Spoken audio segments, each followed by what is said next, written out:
जय श्री कृष्ण दोस्तों, स्वागत है आपका अपने YouTube चैनल संस्कृत धारा में। और मैं हूं आपका अपना MD शास्त्री।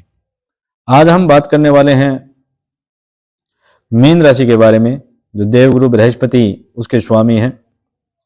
मीन राशि कैसी है, उसका क्या फल है, उसके ऊपर क्या स्थिति है, 2024 में क्या स्थिति रहने वाली है, ये सभी बातें हम जानेंगे आज यहाँ पर। और आप वीडियो के अंत तक बने रहिए, वीडियो को स्किप मत कीजिए। आप वीडियो पूरा देखें, आपको फिर पसंद आए तो आप शेयर भी करें। जिस भाई व्यक्ति को वीडियो नहीं प्राप्त हुआ है उस तक पहुंचाने के लिए आप सभी का सहयोग बहुत जरूरी है। बृहस्पति जो स्वामी है वो देवगुरु, देवताओं का गुरु कहलाते हैं। और देवगुरु बृहस्पति जो है वो बहुत ही शुभ फल देते हैं, अशुभ फल बहुत कम देते हैं कई बार, क्योंकि वक्री वगैरह हो जाते हैं तो देना भी पड़ता है। तो आज हम मीन राशि के बारे में पूरी जानकारी लेंगे कि मीन राशि के जातक और जातिकाओं को 2024 में क्या कुछ प्राप्त होने वाला है, क्या कुछ उनको बताने वाले हैं, क्या कुछ उनको दिखने वाला है, क्या कुछ उनको सुनने वाला है। सब चीजें हम यहाँ पर बातें करेंगे, तो ध्यानपूर्वक सुने कि मीन राशि क्या कह रही है अपने को। 2024 में वैसे तो हमें पता है कि मीन राशि के ऊपर साढ़े साथी प्रारंभ हो रखी है। तो साढ़े साथी जो प्रारंभ हो रखी है वो तो अपने स्थान पर है ही, शनि भगवान है वो उसके माध्यम से उनको फल देगा। क्योंकि साढ़े साथी के कारण शनि जो है वो उसे आलस्य दे सकता है, चिड़चिड़ापन दे सकता है और संगति गलत भी करवा सकता है। क्योंकि शनि महाराज संगति गलत करवाने के बाद में ही उसका न्याय करेंगे, उसको दंड दिया जाएगा। और स्वास्थ्य का भी आप ध्यान रखें और वाणी के ऊपर भी संयम रखना आपको बहुत जरूरी होगा। क्योंकि साढ़े साथी का जो शनि महाराज है ना, वो अभी मस्तिष्क पे है और मस्तिष्क पे रहने वाला हमेशा दिमाग पर ही काम करता है और दिमाग से पूरा शरीर काम करता है। तो याद रख लेना कि आपके मस्तिष्क को हमेशा ठंडा रखना है, आलस्य से दूर रहना है, वाणी में हमेशा मधुरता और संयम रखना है और आलस्य नहीं करना। साथ में संगति को सोच समझ करके करना, क्योंकि संगति खराब है हो सकती है। यह विशेष रूप से ध्यान रखना आप साढ़े साथी के बारे में। अब बात कर लेते हैं आपकी आगे की राशि के बारे में। 2024 में आपको क्या फल मिलने वाला है। शुरुआत में 4 महीने आपके बहुत अच्छे गुजरने वाले हैं, क्योंकि बृहस्पति देवगुरु जो बृहस्पति है वो बहुत ही अच्छा फल देने वाले हैं, मजबूत रहेंगे, इसलिए आपको बहुत अच्छा फल देंगे। कैरियर में, धन में, प्रमोशन में, ट्रांसफर में इत्यादि में बहुत ज्यादा लाभ देंगे। उसके बाद में ये 4 महीने की बातें की है हमने, 4 महीने तक बृहस्पति बहुत अच्छा फल देने वाले हैं आपको। तो 4 महीने तक कोई समस्या आएगी तो थोड़ी बहुत कोई अन्य ग्रहों के माध्यम से आ सकती है, परंतु बृहस्पति के माध्यम से आपको खूब धन और कैरियर, धन, प्रमोशन, ट्रांसफर याद इत्यादि सभी चीजों के अंदर आपको सुख और समृद्धि प्राप्त होगी। उसके बाद मई की बात कर ले, क्योंकि 4 महीने जाने के बाद मई आ जाती है। मई में कर्मशः होकर के मान सम्मान यानी कर्मेश होकर के बैठेगा, ठीक है। तो मंगल, तो आपको मान सम्मान आपका बढ़ेगा। शत्रु के घर में होने से ज्यादा अच्छा फल तो नहीं मिलेगा, लेकिन आपको फिर भी फल मिलेगा। थोड़ा धीरे हो सकता है, थोड़ा स्लो हो सकता है, थोड़ा कम हो सकता है, परंतु मिलेगा जरूर। सूर्य और मंगल जब एक साथ में बैठते हैं तो वर्ष के शुरुआत में 5 फरवरी तक आपको अच्छा धन लाभ करवाएगा। प्रॉपर्टी का करवा सकता है, जमीन का करवा सकता है, कोई क्रय विक्रय के माध्यम से करवा सकता है, या कोई भी अन्य आपको धन की प्राप्ति होती है। क्योंकि सूर्य हमेशा, मंगल जो सूर्य है वो हमेशा आकस्मिक धन भी प्राप्त आपको करवा सकते हैं। फिर कहते हैं कि मंगल जब उच्च के हो जाएंगे आपको तो बहुत ज्यादा और फल देंगे और बहुत ही अच्छा फल आपको प्राप्त होगा। ये बातें चल रही है अपनी जनवरी, फरवरी, मार्च, अप्रैल तक चलेगी, ठीक है।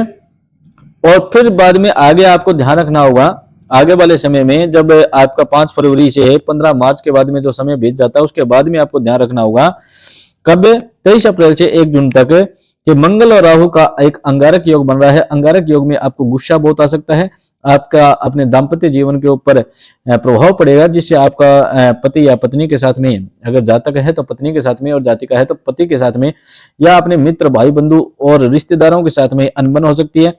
तो अंगारक योग क्या है कि क्रोधित करता है, क्रोध के अंदर क्या कुछ हो जाता है ये हमें पता नहीं चलता, बाद में फिर पछताए होत क्या जब चिड़िया चुग गई खेत। तो इसीलिए हमेशा योजनाबद्ध तरीके से काम लेना है, आपको ध्यान रख करके काम लेना है। 23 अप्रैल से 1 जून तक की बात कर रहे हैं अपने, कि बड़ा ही इस समय ध्यान रखने योग्य बात है कि भाग्य और वह धन दोनों की ही हानि हो सकती है।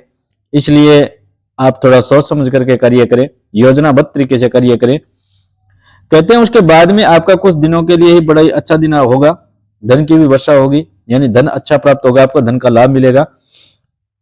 परंतु फिर भी योजनाबद्ध रूप से ही कार्य करना है। आपको हमेशा याद रखना है, किसी भी प्रकार से लापरवाही नहीं करनी है, जल्दबाजी नहीं करनी है, वही चीज आपको परेशान करेगी।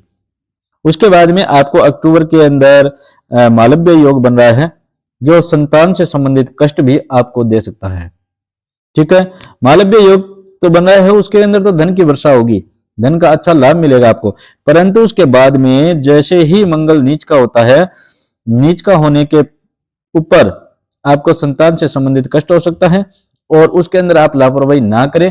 किसी भी प्रकार की लापरवाही आपको बहुत ज्यादा नुकसान है पहुंचा सकती है। जल्दबाजी में भी कोई फैसला ना ले, गर्म मिजाज से भी कोई फैसला ना ले, ये आपको मैं निवेदन करता हूं कि ऐसा आप न होने दें। सूर्य और राहु का कुछ समय के लिए आपकी कुंडली में, आपकी पत्रिका में, आपके 2024 के गोचर में ग्रहण बनेगा, जो आपको बीमारी और धन दोनों बहुत खूब देगा। खूब यानी बीमारी भी खूब देगा, भरपूर देगा, और धन भी आपको भरपूर देगा। दोनों चीज में बढ़ोतरी ही होती रहेगी, कमी किसी में नहीं है। धन भी मिलेगा, बीमारी भी मिलेगी, एक के साथ एक फ्री। तो ये ऐसी आपकी इस बार 2024 की जन्म पत्रिका है। और फिर कहते हैं कि सुख साधन, प्रॉपर्टी आदि का लाभ, दाम्पत्य जीवन में भी आपको लाभ मिलेगा। ये सारे आपको मैं बता देता हूँ। शुरू के जो 5-6 महीने, 7 महीने हैं, आपके बहुत अच्छे गुजरने वाले हैं। उसके बीच में महीना, 1.5 महीना एक थोड़ा सा बीच में खराब आने वाला है। उसके बाद में जो साल का अंत होगा, साल के अंतिम दिनों में आपको थोड़ा सा ध्यान रखना होगा, क्योंकि शनि की 7.5 होने के कारण आपके मन में, आपके दिमाग पर वो हावी अगर हुआ तो आप गुस्से से क्रोधित हो जाओगे। क्रोधित होने पर आप क्या कर रहे हो, क्या नहीं कर रहे हो, आपको समझ में नहीं आएगा, और वही चीज आपको बाद में नुकसान है पहुंचाएगी। आलस्य दे सकता है, प्रातःकाल उठ करके सूर्य को अर्घ दें। गुरु भगवान और शनि भगवान को प्रसन्न रखें, बालाजी महाराज की सेवा करें, जिससे शनि और मंगल दोनों ही प्रबल होंगे, शांत होंगे। अगर क्रूर ग्रह हैं ये तो शांत होंगे, और आपको कम परेशान करेंगे। 7.5 होने के कारण आपको काफी ज्यादा दिक्कत आ सकती है। परंतु उसमें भी मैं कहना चाहूंगा, अगर आपने नियमबद्ध तरीके से, योजनाबद्ध तरीके से वाणी पर संयम रख करके और मन और दिमाग पर भी आपने अगर कंट्रोल किया, तो आपका जीवन बहुत अच्छा जाने वाला है। मीन राशि के 4 महीने तो लगातार बहुत अच्छे जाने वाले हैं। उसके बाद में थोड़ा थोड़ा बीच बीच में ब्रेक देते हुए कुछ ना कुछ दिक्कत आ सकती है, तो उसमें भी आपको कोई दिक्कत नहीं है। आपको हर प्रकार की सुविधा मिलेगी, कब? जब आप अपने कर्म करोगे। कर्म के ऊपर आधारित हमारा फल निर्धारित रहता है। अच्छे कर्म कीजिए, पूजा पाठ कीजिए, और हमेशा अपनी जो अर्धांगिनी है, तो जातक जो है ना, उनके बारे में बता रहा हूं, जो अर्धांगिनी है उसको किसी भी प्रकार से, किसी प्रकार का भी दुख ना दे। क्योंकि अगर आपकी माता, आपकी बहन, आपकी पुत्री, आपकी पत्नी या कोई भी स्त्री जाति आपसे अगर परेशान होती है, आपके कारण वो, उसका दिल में दर्द उठता है या दिल दुखता है, आंखों में आंसू आते हैं आपके कारण, आपके किसी व्यवहार के कारण, तो यह मान लीजिए आपकी आर्थिक स्थिति कमजोर हो जाएगी। शुक्र जो है वो धन का भी होता है, स्त्री का विशेषज्ञ भी होता है, और अन्य चीजों का भी होता है। वो सारी चीजें आपको नुकसान प्रदान करने लग जाएगी, और आर्थिक स्थिति बिल्कुल कमजोर हो जाएगी। ये बात याद रख लेना। शुक्र कमजोर होने के बाद में हम किसी भी प्रकार से उन्नति नहीं कर पाते हैं। तो शुक्र को मजबूत रखने के लिए हमेशा माताएं, स्त्री और बहन बेटियों की इज्जत करें, और उनको मान सम्मान दें, और हर बार उनके साथ में प्रेम और मधुरता के साथ में ही व्यवहार करें। अगर वीडियो आपको अच्छा लगा हो तो आप इसको शेयर, लाइक, शेयर करते रहिए। और अगर आप फेसबुक पे देख रहे हैं तो फॉलो कीजिएगा, शेयर कीजिएगा। यूट्यूब पर देख रहे हैं तो आप सब्सक्राइब करके, लाइक करते हुए शेयर कर दीजिएगा, तो जिस भी भाई को नहीं मिली है उसको भी प्राप्त हो जाए। जय श्री गणेश, राधे राधे। आगे फिर मिलेंगे।